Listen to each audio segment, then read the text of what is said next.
যেখানে আল্লাহ এবং তার রাসূলের কথা হয়, সিরিয়াস কথা হয়, সিরিয়াস কথা কেউ হাসির কথা মনে করে। জিনার আলোচনা হলে দাঁত কেলিয়ে হাসে। এই জেনারেশনের 15 থেকে 20 বছরের ছেলেমেয়েরা এমন কোনো পাপ নাই এখন করে না, এমন কোনো পাপ নাই। মাদক থেকে শুরু করে মেয়ের স্বাদ ভোগ করা পর্যন্ত এভরি সিঙ্গেল থিং তারা তো করে ফেলেছে। আপনারই ছেলে, আপনারই মেয়ে, আমারই ভাই, আমারই বোন। এতগুলো ডিজাইন আল্লাহ পাইলো কই? আমরা এখানে যদি 1 লক্ষ লোক হই, আমাদের একজনের গায়ের চামড়ার কালারের সাথে আরেকজনের মিল আছে? আমারটা একরকম, ওনারটা আরেক রকম, হুজুরেরটা আরেক রকম, হুজুরেরটা আরেক রকম, এই ছোট বাচ্চাটা আরেক রকম। একজনের স্কিনের রঙের সাথে আরেকজনের স্কিনের রঙের মিল নাই, একজনের চেহারার সাথে আরেকজনের চেহারার মিল নাই। এতগুলো ডিজাইন আল্লাহ পাইলো কই? সুবহানাল্লাহ কইতে মনে চায় না? নাকি দাদা নাতি দুইজন ওয়াজ শুনতে গেছে, যাওয়ার পরে দাদা নাতি ওয়াজ শুনে একটা ছোট্ট খাড়ি ছিল পার হয়েছে, পার হওয়ার পরে দাদার দিকে নাতি তাকাইছে, নাতির দিকে দাদা, দুইজন দেখে অবাক। প্রথমে নাতি বলছে, দাদা তুমি আমার থেকে লম্বা হলেও মাজা ভাঙ্গে যাওয়ার পরে দুইজনের সাইজই সমান, তুই এই খাড়ি পার হলি, তোর লুঙ্গি ভিজলো না কেন? দাদা সাথে সাথে বলছে, আমারও তো জিজ্ঞাসা, তোর লুঙ্গি ভিজলো কেমনে রে বেকুব? কয়, দাদা আর বলো না, হুজুর ওয়াজ করছে ছেলেদের জন্য সতর, যত বড়ই যাই হোক হাঁটুর নিচে রাখতে হবে, নাভির উপরে তুলতে হবে। আমি খাড়ি পার হওয়ার সময় চিন্তা করছি আজকে ছতর ভাঙবো না, এই লুঙ্গি তুলতে তুলতে তুলতে এই পর্যন্ত তুলছি, তারপরেও দেখি পানি মানে না, চিন্তা করছি লুঙ্গি ভিজলে ভিজুক, ফরস তরক করবো না, এই জন্য লুঙ্গি ভিজে গেছে। কিন্তু তোমারই জিজ্ঞাসা করি, সাইজে এক, মাপে এক, তোমার লুঙ্গি ভিজলো না কেন? দাদা কয়, ওরে বেকুবের বেকু, জীবনে কম ওয়াজ পার করলাম, ওই পারে যাই শত শত মাহফিল শুনে আসলাম, কোনোদিন ওয়াজ খাড়ি পার করি নাই, আর তুই প্রথম দিনেই। সকালবেলায় উঠে কোরআন নাই, নামাজ নাই, দোকানটা খুলি, ঝাঁট দিয়ে পানিটা দেন, একটু পানিটা দেন, এরকম করে পানি বার করে না ছিটি দিলে, ছিটি দেওয়ার পরে ধূপকাঠি জ্বালাইছে, মুসলমানের কথা বলছি, ধূপকাঠি জ্বালিয়ে এরকম করে খালি ক্যাশ বাস্কতে একবার ভরছে, পঁ করে নিয়ে এরকম করে গুঁজে দিলে। আচ্ছা দিয়ে বলছে, কি বাবা? বললে ধূপেতে বরকত। আচ্ছা ধূপকাঠি কি দিয়ে তৈরি হয়? তুমি যদি বলো গোবরে বরকত, তাহলে তো আমাদের দিলীপ বাবু ঠিকই বলেছে মুতেতে বরকত আছে। না, ওরা বলছে মুতে বরকত, তুই বলছিস গোবরে, পার্থক্যটা কোথায়? নাউজুবিল্লাহ। আর আমরা চাচা আবু তালেব সম্পর্কে অনেক সময় আলোচনা করি, কিন্তু তার চাচির কথা ভুলে যায়। তার চাচির নাম ছিল ফাতিমা। কি নাম ছিল? এই নামে তিনি তার মেয়ের নাম রেখেছেন। এই ফাতিমা, তার চাচি নবী সাল্লাল্লাহু আলাইহি ওয়াসাল্লামকে আলাদা করে ডেকে খাওয়াতেন, মহব্বত করতেন। তিনি কিন্তু তার সন্তান না, অন্য কারো সন্তান। একজন মেয়ের পক্ষে অন্যের সন্তান মানুষ করা চারটাখানি কথা না। সতীনের সন্তানই সহ্য করতে পারে না, আর অন্য মানুষের সন্তান নিজের মতো করে মানুষ করা একটা মেয়ের পক্ষে এত সহজও না। এই কাজটা চাচি করেছেন। কয় ওয়াক্ত? এখন পরি কয় ওয়াক্ত? তো 50 ওয়াক্ত মেরাজের রাতে নামাজ নিয়ে যখন নামতেছেন, মুসা আলাইহিস সালাম বললেন, আল্লাহ আপনাকে কি দিলেন? গিফট।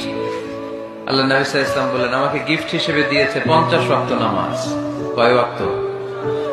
50 ওয়াক্ত। মুসা আলাইহিস সালাম বলে, সর্বনাশ, বলেন কি 50 ওয়াক্ত পড়বে না? আমি তো আপনার আগে দুনিয়াতে নবী হিসেবে এসেছিলাম, আমার ফিল্ড ওয়ার্কের এক্সপেরিয়েন্স আছে, উম্মত চড়াইয়া খাইছি তো আমি জানি পড়বে না। আপনি যে দেখেন কমায় আনা যায় কিনা। পড়ি নাকি আমরা? 5 ওয়াক্ত তো পড়ি না, ঠিক কিনা? তো গেলেন যে বললেন আল্লাহ। সত্যি সত্যি কথা কি জানেন, যে আমরা এখন চিন্তা করতে ভালোবাসি না, পছন্দ করি না। আমাদের চিন্তা করার সময় কোথায়? আমাদের সকালবেলা ঘুম থেকে উঠে ব্রাশে পেস্ট নিয়ে বাথরুমে যেতে হয়, কারণ আমাদেরকে অফিস ধরতে হবে 8টায় 9টায়, কাউকে স্কুলে কলেজে ইত্যাদি ইত্যাদি। চিন্তার সময় কোথায়? চিন্তা তো করতাম আমরা তাহাজ্জুদের ওয়াক্তে, তাহাজ্জুদের নামাজ পড়ে চুপচাপ বসে চিন্তা করতাম, কি হচ্ছে, কি হতে পারে, আমার কি হালত, আমি কি করব, দুনিয়াতে কি করলাম, পরকালে কি উত্তর দিব ইত্যাদি। চিন্তার সময় হচ্ছে ফজরের নামাজের পরে। দেখা যায় 70% মানুষই ওই সময় জাগনা থাকে না। বিষ্ণু বলতেন, আল্লাহ আমার চোখে আমারে ছোট বানাও, মানুষের চোখে আমারে বড় বানাও। আর আল্লাহও চায় আপনি আপনারা ছোট করেন। আল্লাহর এটা দেখতে বড্ড ভালো লাগে যে আমার বান্দা ছোট হয়ে থাকতে চায়। মান তাওয়াদা তারাফা, যে নিচে নামতেছে আল্লাহ টাইনা উঠায়, আর যে উঠতেছে আল্লাহ থাপ্পড় মেরে নিচে নামায়।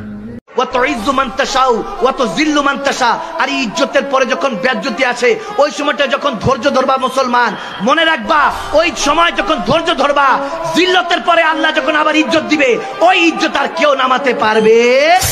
মহিলাদের শরীরের মাপ নিয়ে কাপড় সেলাই করা যাবে কিনা?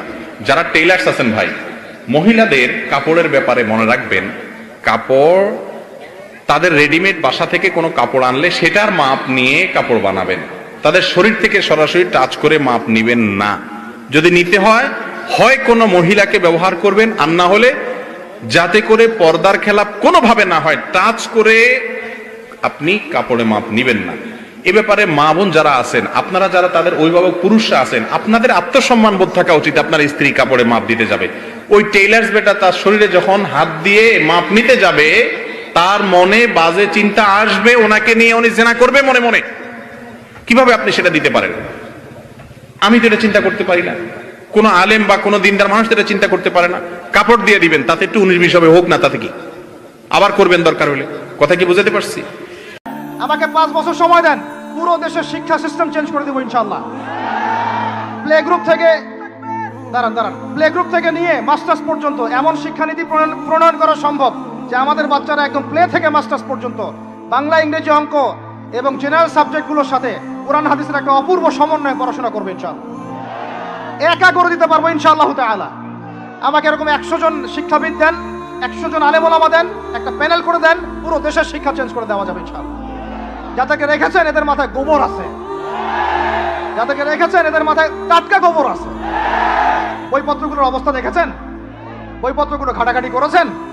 সমকামিতা প্রমোট করছে আমাদের দেশের মধ্যে, ট্রান্সজেন্ডার প্রমোট করছে আমাদের দেশের মধ্যে, আমাদের বাচ্চা কাচ্চা কচি কাঁচা বাচ্চাদেরকে শারীরিক শিক্ষার নামে যৌন শিক্ষা দিচ্ছে। এগুলো আমাদের মুসলমানদের শিক্ষা?